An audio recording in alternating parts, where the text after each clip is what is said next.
روزی مرد از کار خیلی دیر برمیگردد و چون هر وقت خسته شده بود در نزد در او را پسری 5 سالش انتظار بود. پدر، از شما یک چی را پرسم؟ پدر باشد: البته جانم، چی شد؟ ماهانه شما چند است؟ یعنی اویلیک شما چند است؟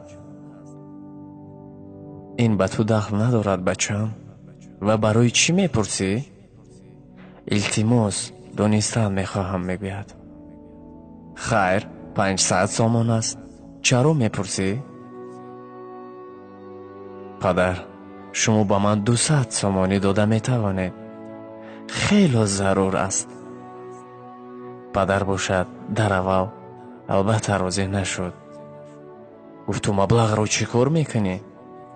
ولی پسرش زوره کرد او رو راضی کنند توانست و در آخر پدر گفت در خانه خودت انتظار شو، من پول رو میبرم.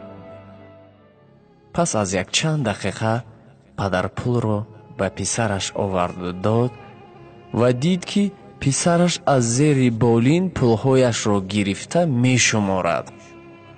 پدر حیران شد و پرسید: تو خود پول داشتی کو؟ پس چرا باز از من هم پول گرفتی؟ من پول دارم، گفت فرزند، ولی آن کفایه نیست. حیران شد. در همین وقت همه پولهایش را جمع کرد و گفت انا 500 سامانی به پدرش داد. چرا این رو به من میدهی؟ گفت پدر، اینجا 500 سامانی پول است. من میتوانم 1 ساعت وقت شما رو بخرم.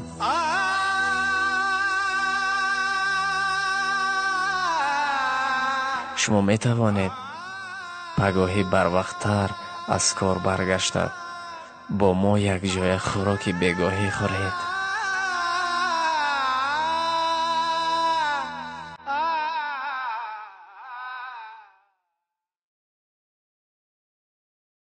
به فکرم حکمت حکایه معلوم است.